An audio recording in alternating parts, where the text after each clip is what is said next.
जय माता दी। नवरात्रों का पावन पर्व चल रहा है, जिसमें आज हम जो दूसरा दिन है माँ ब्रह्मचारिणी का दिन है, तो आज हम उनकी आराधना में उनका वो पाठ करेंगे जो माँ ब्रह्मचारिणी को अत्यंत प्रिय है और जिससे वो प्रसन्न होकर हमको विशेष आशीर्वाद देती हैं। इस पाठ को करने से माँ जगदम्बा की प्रीति प्राप्त होती है। अगर हम श्रवण भी कर लेते हैं तो माँ जगदम्बा हम पर अपनी विशेष कृपा प्रदान करती है। तो चलो पहले हम माँ की महिमा को जानते हैं, उसके बाद हम माँ जगदम्बा का पाठ श्रवण करेंगे। माँ दुर्गा की नव शक्तियों का दूसरा स्वरूप ब्रह्मचारिणी का है। यहाँ ब्रह्मा शब्द का अर्थ तपस्या है। ब्रह्मचारिणी अर्थात तप की चारिणी, तप का आचरण करने वाली ब्रह्मचारिणी देवी का स्वरूप पूर्ण ज्योति में एवं अत्यंत भव्य है। इनके दाहिने हाथ में जप की माला एवं बाएं हाथ में कमंडलू रहता है। माँ दुर्गा जी का ये दूसरा स्वरूप भक्तों और सिद्धों को अनंत फल देने वाला है। इनकी उपासना से मनुष्य में तप, त्याग, वैराग्य, सदाचार, संयम की वृद्धि होती है। दुर्गा पूजा के दूसरे दिन इन्हीं के स्वरूप की उपासना की जाती है। इस दिन साधक का मन स्वाधिष्ठान चक्र में स्थित होता है।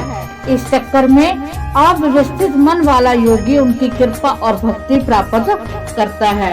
तो चलो अब हम माँ जगदम्बा की प्रीति प्राप्त करने के लिए, उनका आशीर्वाद प्राप्त करने के लिए उनका पाठ प्रारंभ करते हैं। पहला अध्याय भगवती की महिमा व मधु कैटम वध। महर्षि मार्कंडेय जी बोले कि भगवान सूर्य के पुत्र सर्वाणी की उत्पत्ति की कथा को मैं विस्तार से कहता हूँ, आप ध्यान से सुनिए। सूर्य की स्त्री छाया से उत्पन्न सर्वाणी जग जननी महामाया की कृपा से जैसे जैसे मनवंतर के अधिपति बने, वह विशिष्ट कथा सुनिए। प्राचीन काल में स्वारोचिष मनवंतर के चैत्रवंशी राजा सुर्थ समस्त पृथ्वी के चक्रवर्ती राजा हुए। वह प्रजा का अपने पुत्रों की भांति पालन करते थे। यवन राजाओं से राजा सुर्थ की शत्रुता हो गई। दुष्ट दलन राजा सुर्थ से उनका भयंकर युद्ध हुआ और थोड़ी सेना होने के कारण यवन राजाओं ने सुर्थ को हरा दिया। तदंतर राजा अपने नगर में आकर राज्य करने लगा, तो भी अन्य शत्रु राजाओं ने राजा सुर्थ पर चढ़ाई कर दी और नगर में भी दुराचारी मंत्रियों ने राजा का कोष, सैन्य तथा समस्त वस्तुएं छीन ली। तब राजा हारकर अकेले ही घोड़े पर सवार हो शिकार खेलने के बहाने घोर जंगल में चला गया। वहां उन्होंने महर्षि मेधा का सुंदर आश्रम देखा, जो अहिंसक सिंह आदि पशुओं तथा शिष्यों और मुनियों से सुशोभित था। वहां बैठे हुए महर्षि मेधा को राजा सुर्थ ने नमस्कार किया और मुनि से उचित सत्कार पाकर उसी आश्रम में रहने लगा। कुछ काल के बाद फिर वह अपने राज्य तथा प्रजा की चिंता से विचारने लगा कि जिस राज्य को मेरे पूर्वजों ने भली भांति चलाया, प्रजा का पालन किया, वह आज मुझसे दूर चला गया है। वह दुष्ट मंत्री राज्य का पालन धर्म नीति के अनुसार कर रहे होंगे या नहीं, और मेरा मुख्य हाथी भी दुश्मनों के वश में हो जाने से क्या क्या कष्ट भोगता होगा। जो आज्ञाकारी नौकर नित्य प्रसन्नता से धन और भोजन प्राप्त करते थे, अब उन दुष्ट राजाओं के आश्रय में रहकर कष्ट पाते होंगे। मंत्री राज्य के धन को कुमार्ग में व्यर्थ ही अपव्यय करते होंगे। जो धन मेरे पूर्वजों ने बड़े कष्ट से संग्रह किया था, सो नष्ट हो गया होगा। इस प्रकार वह राजा राज्य की सभी बातों की चिंता करने लगा। कुछ समय पश्चात एक दिन आश्रम के समीप एक वैश्य को आते देखा, तो राजा ने उससे पूछा कि अरे भाई, तुम कौन हो और यहाँ क्यों आए हो? तुम्हारा मलिन मुख शोक युक्त क्यों दिखाई देता है? इस प्रकार राजा सुर्थ की बातों को सुनकर उस समाधि नाम के वैश्य ने राजा सुर्थ से कहा कि हे राजन, मैं समाधि नाम का एक वैश्य हूँ। मेरा जन्म धनवान कुल में हुआ है। मेरे दुष्ट स्त्री व पुत्र आदि ने मुझे धन के लोभ से घर से बाहर निकाल दिया है और मेरा धन छीन लिया है। मैं धन, स्त्री, पुत्र से रहित हूँ। अब अकेला दुखी होकर इस वन में आया हूँ। मुझे अपनी स्त्री एवं बंधुओं का कुछ पता नहीं है। मैं यहाँ रहने के कारण अपने स्त्री, पुत्र और सब जनों की परिस्थिति को नहीं जानता कि वे इस समय अपने स्थान पर सुखी हैं या दुखी हैं। मैं ये भी नहीं जानता कि मेरे पुत्र सदाचारी हैं या व्यभिचारी हैं। राजा बोला, जिन स्त्री पुत्रादि ने तेरी धन संपत्ति को छीन लिया है, फिर उन्हीं के स्नेह में तेरा मन क्यों जाता है। वैश्य बोला, आपने मेरे विषय में जो बातें कही हैं वह वास्तव में सत्य है, परंतु मैं क्या करूं, चित्त में कठोरता उत्पन्न नहीं होती। जिन पुत्र आदि ने धन के लोभ में आकर मुझे घर से निकाल दिया है, मेरा चित्त फिर भी उन्हीं से आसक्त होता है। मैं क्या करूं? इन सब जनों के निर्मोही होने पर भी मेरे मन में उनके प्रति प्रेम है। मार्कंडे ऋषि बोले कि हे द्विजश्रेष्ठ, तत्पश्चात राजा सुर्थ और समाधि वैश्य दोनों मिलकर मेधा मुनि के समीप जाकर प्रणाम करके बैठ गए और मेधा ऋषि से कथा प्रसंग करने लगे। राजा बोला कि हे भगवान, मैं आपसे एक बात पूछना चाहता हूँ, आप कृपा करके बताएं। हे महाराज, मेरे मन वश में नहीं है, इससे मुझे दुख है। गए हुए राज्य तथा अन्य सभी स्त्री पुत्र बांधवों की ममता मुझे अभी तक बनी हुई है। हे मुनि श्रेष्ठ, ये जानते हुए भी मेरा स्नेह उनसे अज्ञानियों की भांति विशेष बढ़ता जाता है। इस समाधि वैश्य को इसके स्त्री पुत्रादि ने त्याग दिया है तथा इस घोर से, इस घर से मुझे बाहर निकाल दिया है। ये भी उनसे अत्यंत आसक्त रहता है। इसी तरह हम दोनों बहुत दुखी हैं। हे महाभाग, उनके दोषों को जानते हुए भी हम दोनों का हृदय उनके प्रति ममता में आसक्त रहता है। इतना ज्ञान होते हुए भी ऐसी ममता क्यों है? हम दोनों को अज्ञानियों की भांति मूर्खता क्यों उत्पन्न हो रही है? महर्षि मेधा ने कहा, समस्त जंतुओं को जानने योग्य ज्ञान होता है। हे महाभाग, सभी प्राणी पृथक पृथक होते हैं। कोई दिन में नहीं देखते, कोई रात्रि में नहीं देखते और कोई दिन रात्रि में समान दृष्टि से देखते हैं। पुरुष ज्ञान युक्त है, यह सत्य है, इसमें संदेह नहीं है। केवल इसमें ही नहीं, सभी पशु पक्षी मृग आदि में भी मनुष्य की भांति ही ज्ञान होता है। यह स्थूल ज्ञान होता है। जैसे मनुष्य में आहार आदि की इच्छा उत्पन्न होती है, वैसे ही पशु पक्षी आदि में आहार, विहार, निद्रा और मैथुन आदि की इच्छा उत्पन्न होती है। ज्ञान होने पर भी पक्षियों को तो देखो, भूखे होने पर तो ममतावश अपने बच्चों की चोंच में स्नेह से चोगा देकर प्रसन्न होते हैं। हे राजन, मनुष्य भी अपने पुत्र पौत्रों से इसी भांति बर्ताव करते हैं। वह पालन पोषण इस इच्छा से करते हैं कि जब हमारी वृद्धावस्था आएगी तब हमारा पालन पोषण वे करेंगे। क्या तुम ये नहीं देखते कि पुत्र आदि उनका भरण पोषण न भी करें तो भी माता पिता तो करते ही हैं, क्योंकि विषय की स्थिति को रखने वाली महामाया के प्रभाव से वह मोह के गड्ढे में डाल दिए गए हैं। इसमें कोई आश्चर्य नहीं है, क्योंकि ये भगवान विष्णु की योग निद्रा है, जिससे संसार मोहित हो जाता है। यही भगवान की महामाया है। वह भगवती देवी बड़े बड़े ज्ञानियों के चित्त को जबरदस्ती खींचकर मोह में डाल देती है। इस देवी ने चराचर विश्व को उत्पन्न किया है। ये देवी प्रसन्न होकर भक्तों को वरदान देती है, जिससे मुक्ति मिलती है। वही मुक्ति की परम हेतु सनातनी ब्रह्म ज्ञान स्वरूपा विद्या है। राजा बोला कि हे भगवान, आप जिसे महामाया कहते हैं वह कौन सी देवी है? वह देवी कैसे उत्पन्न हुई? उसका कार्य क्या है? उसका स्वभाव, स्वरूप, उत्पत्ति आदि के विषय में मैं भी सुनना चाहता हूँ। सो आप मुझे इनका वृतांत सुनाइए। ऋषि ने कहा कि वह देवी नित्य है, चराचर में व्यापक है, तथापि उसकी उत्पत्ति अनेक भांति से है। उस कथा को तुम मुझसे सुनो। ये भक्ति देवताओं के कार्य सिद्ध के लिए उत्पन्न होती हैं और अजन्मा होकर भी उत्पन्न कहलाती हैं। जब भगवान विष्णु संपूर्ण विश्व को त्याग अनंत में ही जल करके योग निद्रा में शेष सैया पर शयन कर रहे थे, उस समय विख्यात मधु और कैटम नाम के दो घोर असुर भगवान विष्णु के कान की मैल से पैदा होकर ब्रह्मा जी को मारने के लिए तैयार हुए। ब्रह्मा जी विष्णु भगवान के नाभि कमल पर स्थित थे। उन दोनों भयंकर असुरों को मारने को आते देखकर और भगवान विष्णु को सोता हुआ देखकर ब्रह्मा जी योग निद्रा की प्रसन्नतार्थ एकाग्र मन से स्तुति करने लगे, जिससे कि भगवान विष्णु के नेत्रों से भगवती योग माया अपना प्रभाव हटा ले और भगवान जाग पड़े। यह योग माया विश्वेश्वरी जगत माता स्थिति एवं संहार करने वाली भगवान विष्णु की अतुल तेज वाली निद्रा स्वरूपा अनुपम शक्ति है।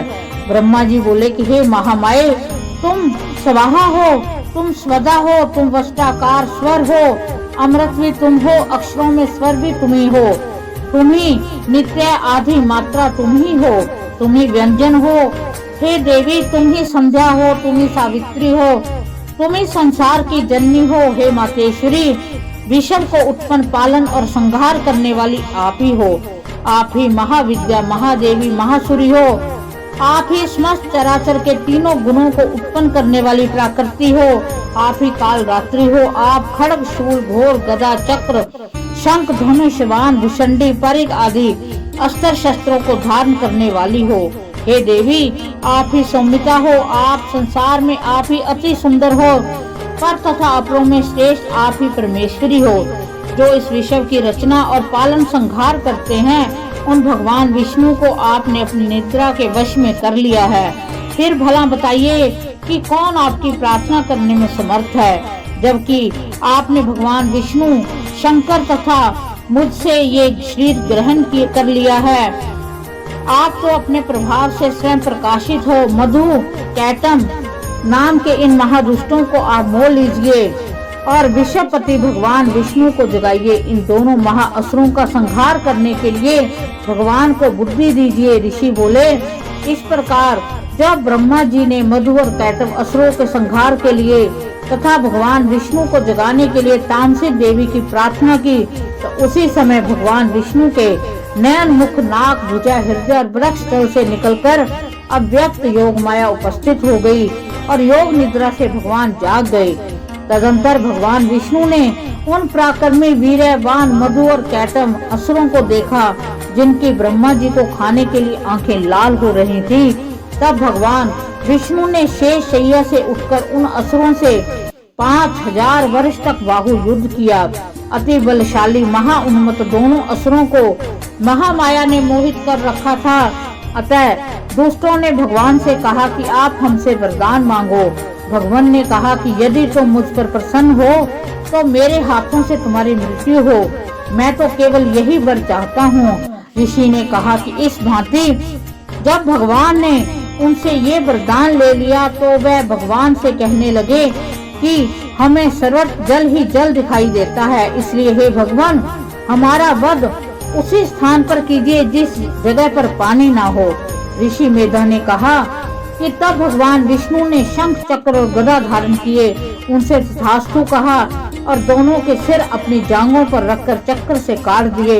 इस प्रकार ये महामाया देवी श्री ब्रह्मा जी की प्रार्थना करने पर स्वयं उत्पन्न हुई।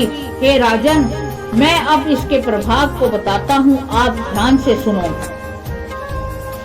दूसरा अध्याय, देवी जी का प्रादुर्भाव व महिषासुर की सेना का वध। ऋषि बोले, प्राचीन काल में देवी देवता तथा दैत्यों में पूरे 100 वर्ष युद्ध होता रहा। उस समय दैत्यों का स्वामी महिषासुर था एवं देवताओं का इंद्र था। उस संग्राम में देवताओं की सेना महाबली दैत्यों से हार गई। तब सभी देवताओं को जीतकर महिषासुर इंद्र बन बैठा। तब हारकर सभी देवता ब्रह्मा जी को अग्रणी बनाकर वहां गए, जहां विष्णु तथा शंकर विराजमान थे। वहां पर देवताओं ने महिषासुर के सभी उपद्रव एवं अपने प्रभाव आदि का पूरा वृत्तांत कह सुनाया। उन्होंने कहा कि महिषासुर ने तो सूर्य, अग्नि, पवन, चंद्रमा, यम तथा वरुण इत्यादि अन्य सभी देवताओं के अधिकार को छीन लिया है। स्वयं ही सबका अधिष्ठाता बना बैठा है। उसने सभी देवताओं को स्वर्ग से निकाल दिया है। महिषासुर महादुर आत्मा है। देवता पृथ्वी पर मृत्यु की भांति विचर रहे हैं। उसके वध का कोई उपाय कीजिए। इस प्रकार मधुसूदन तथा महादेव जी ने देवताओं के वचन सुने तो क्रोध से उनकी जो भौहें थी वो तन गईं। तब भगवान विष्णु के मुख से एक महान तेज प्रकट हुआ। इसी प्रकार ब्रह्मा तथा शंकर के मुख से तेज प्रकट हुआ। दूसरे इंद्र तथा आदि देवताओं के शरीर से भी महान तेज प्रकट हुआ। सभी तेज मिलकर एक हो गए। वह तेज पुंज इतना उग्र था जैसे कि जलता हुआ पहाड़ हो। देवताओं ने देखा कि उसकी ज्वालाएं सभी दिशाओं में फैल रही थीं। जब वह एक हुआ तो नारी के रूप में आ गया। महादेव जी के तेज से उसका मुख प्रकट हुआ। यम के तेज से उसके केश हुए। विष्णु के तेज से देवी की भुजाएं प्रकट हुई। चंद्रमा के तेज से स्तन इंद्र के तेज से कटि प्रदेश, वरुण के तेज से जंगा और उरुस्थल, पृथ्वी के तेज से नितंबों का प्रादुर्भाव हुआ, ब्रह्मा के तेज से दोनों चरण, सूर्य के तेज से चरणों की उंगलियां, वसुओं के तेज से हाथों की उंगलियां, कुबेर के तेज से नासिका का आविर्भाव हुआ, उसके दांत प्रजापति के तेज से प्रकट हुए, अग्नि के तेज से 3 नेत्र हुए, संध्याओं के तेज से दोनों भौहें, वायु के तेज से दोनों कान उत्पन्न हुए। इसी प्रकार समस्त देवताओं के तेज द्वारा भक्ति का प्रादुर्भाव हुआ। इस प्रकार सभी देवताओं के तेज पुंज से प्रकट हुई देवी जी को देखकर महिषासुर से पीड़ित समस्त देवता प्रसन्न हुए। महादेव ने देवी को अपने त्रिशूल से शूल निकालकर दे दिया। श्री विष्णु जी ने अपना सुदर्शन चक्र प्रकट करके दिया। वरुण ने शंख, अग्नि ने उसे शक्ति दी, मारुत ने उन्हें धनुष दिया, बाणों से भरपूर 2 तरकस दे दिए। देवराज इंद्र ने अपने वज्र से वज्र पैदा करके दिया। वह सहस्र नेत्र इंद्र ने ऐरावत हाथी ने से घंटा दिया। यमराज ने कालदंड से दंड प्रदान किया। सागरपति ने रुद्राक्ष माला अर्पित की। ब्रह्मा ने कमंडलू भेंट किया। सूर्य ने भक्ति के भी रोमकूपों में अपनी किरणें प्रदान की। काल ने तलवार और उत्तम ढाल अर्पण की। श्री सागर ने हार और कभी न पुराने होने वाले 2 वस्त्र भेंट किए। इस प्रकार चूड़ामणि, दिव्य कुंडल, 2 कड़े भी भेंट किए। चमकता हुआ अर्धचंद्र, सभी भुजाओं के लिए बाजूबंद, चरणों के लिए नुपुर और कंठ के लिए सर्वोत्तम कंठला भेंट किया। इसी प्रकार सभी उंगलियों के लिए जड़त मुद्रिकाएं प्रदान की। विश्वकर्मा ने निर्मल परशु भेंट किया। अनेक रूपों वाले अस्त्र, अभेद कवच, मस्तक तथा गले में धारण करने के योग्य कभी न कुम्हाने वाली कमलों की माला दी। जल्दी ने उसे बहुत सुंदर कमल दिया। हिमालय ने वाहन के लिए सिंह एवं भी अनेक प्रकार के रत्न भेंट किए। कुबेर ने सुरा से भरपूर पात्र दिया। सभी नागों के स्वामी एवं पृथ्वी धारण करने वाले शेष जी ने महामणियों से सुशोभित नाग हार दिया। इस प्रकार सारे देवताओं ने भी भूषण और आयुधों के द्वारा देवी जी का सत्कार किया। तत्पश्चात भगवती ने अट्टहास करके उच्च स्वर में गर्जना की। उसके भयानक नाद से सारा आकाश भर गया। तब देवगण प्रसन्न होकर सिंहवाणी देवी की जय जयकार करने लगे। मुनियों ने भक्ति भाव से नम्र होकर देवी जी की स्तुति की। इधर देवताओं के शत्रुओं ने सारी त्रिलोकी को शोकग्रस्त देखा। तब तो वे अपनी सारी सेना को कवच आदि तैयार कराकर अस्त्र शस्त्र लेकर झट उठ खड़े हुए। महिषासुर क्रोध में आकर बोला, अरे ये क्या हो रहा है? इतना कहकर सभी दैत्यों के साथ घिरकर उस सिंहनाद की ओर भागा। वहां जाकर उसने तीनों लोगों को अपने तेज से प्रकाशित हुई देवी को देखा। उस देवी के चरणों के भार से पृथ्वी दबी जा रही थी। माथे के किरीट से आकाश पर रेखाएं पड़ती जा रही थीं। उनके धनुष की टंकार से 7 पाताल शोकग्रस्त हो रहे थे। हजारों भुजाओं से भी सभी दिशाओं को ढककर देवी खड़ी हुई थी। देवी जी के साथ उन दैत्यों का युद्ध आरंभ हो गया। नाना प्रकार के अस्त्र शास्त्रों के प्रहार से 10 दिशाएं भर गईं। महिषासुर का सेनापति उस समय चिक्षुर नाम का एक महान दैत्य था। देवी जी के साथ उसका युद्ध होने लगा। इस प्रकार अन्य दैत्य को तथा चतुरंगी सेना को साथ लेकर चामर भी युद्ध करने लगा। 60,000 रथियों को साथ लेकर उग्र महादैत्य भी युद्ध में प्रवृत्त हो गया। महाहनु दैत्य 5 करोड़ रथियों के साथ युद्ध में आ गया। 60 लाख रथियों से आवर्त बाष्कल दैत्य युद्ध में उतर पड़ा। परिवार दैत्य हाथी व घोड़ों के अनेक सवारों के समूह से घिरा हुआ रथियों को साथ लाकर देवी जी के साथ युद्ध करने लगा। उस रणांगन में स्वयं महिषासुर भी रथों और हाथियों एवं अश्वों की सेनाओं से घिरा खड़ा था। तोमर, भिंडीपाल, शक्ति, मूसल, परशु, पटाश, खंग अस्त्रों से युद्ध से देवी जी के साथ युद्ध करने लगे। कुछ दैत्यों ने देवी जी की पर शक्तियां छोड़ी, दूसरों ने पाश फेंके। तब चंडिका देवी ने अस्त्र शस्त्रों की वर्षा करके उन्हें तोड़ डाला। इधर देवी जी का वाहन सिंह भी क्रोध में आ गया। अपने गर्दन के बाल हिलाता हुआ दैत्यों की सेना से इस प्रकार घूमने लगा जैसे कि वन में अग्नि फैलती जा रही हो। उस युद्ध भूमि में युद्ध करती हुई अंबिका ने जितने श्वास छोड़े वह झटपट सैकड़ों हजारों गणों के रूप में परिणित हो गए। प्रकट होकर उन गणों ने खंग, भिंडीपाल, परशु, पटश आदि शस्त्रों से युद्ध प्रारंभ कर दिया। देवी जी की शक्ति से वृद्धि पाकर वह गण दैत्यों का नाश करने लगे। साथ में दूसरे गण नगाड़े, शंख आदि बजाने लगे।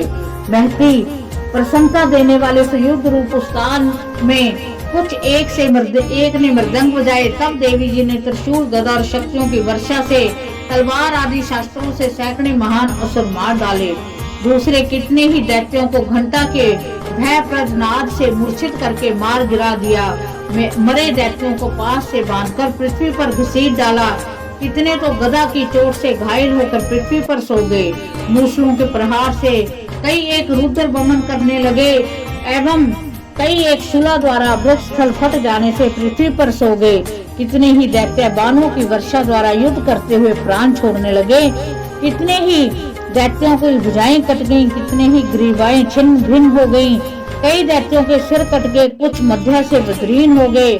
कुछ दैत्यों की जंघाएं कट गईं, वे पृथ्वी पर गिर गए। कुछ एक दैत्य को तो एक भुजा, एक आंख, एक पांव वाला करके दो टुकड़े कर डाला। मार मार कर गिराए हुए रथी, हाथी, घोड़े व असुरों की लाशों के द्वारा जहाँ महायुद्ध हो रहा था, वहाँ की पृथ्वी इस प्रकार भर गई, वहाँ आना जाना कठिन हो गया। वहाँ सेना एवं असुरों के रूपर बहने से रूपर की बड़ी बड़ी नदियां बहने लगी। जगदम्बा जी ने एक क्षण में ही दैत्यों की महती सेना का इस प्रकार नाश कर दिया कि जैसे लकड़ियों के बड़े ढेर को अग्नि जला देती है। देवी का वाहन सिंह अपने बालों को छटकाता हुआ, बड़ी गर्जना करता हुआ दैत्यों के शरीर से मानो प्राण ही चुन रहा हो, इस प्रकार घूमने लगा। देवी जी के उन गणों ने महाअसुरों के साथ बड़ा युद्ध किया, जिससे देवता प्रसन्न होकर आकाश से पुष्पों की वर्षा करने लगे। इस प्रकार माँ जगदम्बा ब्रह्मचारिणी, जिनका द्वितीय नवरात्र है, उनकी कृपा प्राप्त करने हेतु हमने इस पाठ को किया है। इस पाठ में हमसे कोई भी गलती हो गई हो तो मैं माँ जगदम्बा ब्रह्मचारिणी से क्षमा जाचक की पात्र हूँ। माँ ब्रह्मचारिणी मुझे क्षमा करें। और जो जो इस पाठ को श्रवण कर रहे हैं, जो जो इसको कह रहे हैं, उनकी सभी मनोकामनाएं माँ जगदम्बा पूरे करे, सबकी सेहत में तंदुरुस्ती दे, सभी के जो रोग हैं उनको नष्ट करे, सभी की धन संबंधी कामनाओं को पूर्ण करे। माँ जगदम्बा की सबको विशेष कृपा प्राप्त हो। इसी के साथ आप सभी को दूसरे नवरात्रे की हार्दिक शुभकामनाएं। जय माता दी।